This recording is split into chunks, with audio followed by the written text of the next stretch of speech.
ಉಡುಪಿ ನಿಟ್ಟೂರು ಬಳಿ ರೆಕ್ಕೆಗೆ ಪೆಟ್ಟಾಗಿ ಹಾರಲಾಗದ ಸ್ಥಿತಿಯಲ್ಲಿದ್ದ ಬ್ರಾಹ್ಮಣಿ ಕೈಟ್ ಗರುಡ ಪಕ್ಷಿಯನ್ನ ಸಮಾಜ ಸೇವಕ ವಿಶು ಶೆಟ್ಟಿ ಅವರು ರಕ್ಷಿಸಿ ಚಿಕಿತ್ಸೆ ನೀಡಿ ಮತ್ತೆ ಪರಿಸರಕ್ಕೆ ಬಿಟ್ಟಿದ್ದಾರೆ. ವೈದ್ಯರ ಸಲಹೆ ಪಡೆದು ಅದಕ್ಕೆ ಸೂಕ್ತ ಚಿಕಿತ್ಸೆ ನೀಡಿ ಸುಮಾರು 22 ದಿನಗಳವರೆಗೆ ತನ್ನ ಸುಪರ್ದಿಯಲ್ಲಿರಿಸಿ ಆರೈಕೆ ಮಾಡಿದ ವಿಶು ಶೆಟ್ಟಿ ಪಕ್ಷಿ ಪೂರ್ಣವಾಗಿ ಚೇತರಿಸಿಕೊಂಡು ಹಾರಲು ಶಕ್ತವಾದ ಬಳಿಕ ಗುರುವಾರ ಅದನ್ನ ಬಿಡುಗಡೆಗೊಳಿಸಿದ್ದಾರೆ. ನಿರ್ಗತಿಕರಿಗೆ, ರೋಗಿಗಳಿಗೆ, ಸಂತ್ರಸ್ತರಿಗೆ ಸದಾ ಮಾನವೀಯ ನೆರವು ನೀಡಿ ಪ್ರಸಿದ್ಧರಾಗಿರುವ ವಿಶು ಶೆಟ್ಟಿ ಅವರು ಹಲವಾರು ಗಾಯಗೊಂಡ ಪಕ್ಷಿಗಳಿಗೂ ಆರೈಕೆ ಮಾಡಿ ಅವುಗಳನ್ನು ಸಂರಕ್ಷಿಸುವ ಕಾರ್ಯ ನಡೆಸಿದ್ದಾರೆ. ಗರುಡ ಪಕ್ಷಿಗೆ ಆರೈಕೆ ಮಾಡಿ ಹಾರಲು ಬಿಟ್ಟಿರುವುದು ಇದು ಎರಡನೆಯ ಪ್ರಕರಣವಾಗಿದೆ. ಬೆನ್ನು, ರೆಕ್ಕೆ, ಬಾಲ ಎಲ್ಲಾ ಕೆಂಪು ಅಥವಾ ಕೆಮ್ಮಣ್ಣಿನ ಬಣ್ಣ, ತಲೆ, ಎದೆ ಬಿಳಿ ಬಣ್ಣ ಹೊಂದಿರುವಂತಹ ಹದ್ದಿನ ಗಾತ್ರದ ಗರುಡನ್ನ ಕಾಣದ ಕರಾವಳಿಗರಿಲ್ಲ.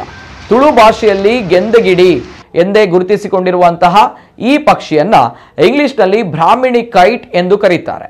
ಇದರ ವೈಜ್ಞಾನಿಕ ಹೆಸರು ಹ್ಯಾಲೋಸ್ಟರ್ ಇಂಡೂಸ್ ಎಂದಾಗಿದೆ. ಕೋಳಿ ಮರಿಗಳನ್ನ ಕಣ್ಣು ಮಿಟುಕಿಸಿದ್ರ ಒಳಗಡೆ ಎತ್ತಿಕೊಂಡು ಹಾರಿ ಹೋಗುವಂತಹ ಈ ಗರುಡ ಆಸ್ತಿಕರ ಪಾಲಿಗೆ ವಿಷ್ಣು ದೇವರ ವಾಹನವಾಗಿದ್ದಾನೆ. ಹೀಗಾಗಿ ಯಾರೂ ಗರುಡನನ್ನ ಬೇಟೆಯಾಡುವುದಿಲ್ಲ. ಸಾಮಾನ್ಯವಾಗಿ ಒಂಟಿಯಾಗಿ ನದಿ, ಸಮುದ್ರ ತೀರ, ಗದ್ದೆಗಳುಳ್ಳ ಗ್ರಾಮೀಣ ಭಾಗ, ನಗರ ಪ್ರದೇಶ, ಮೀನು ಮಾರುಕಟ್ಟೆ, ಬಂದ್ರು ಹೀಗೆ ಎಲ್ಲೆಡೆಗಳಲ್ಲಿ ಗರುಡ ಪಕ್ಷಿ ಕಂಡು ಬರುತ್ತದೆ.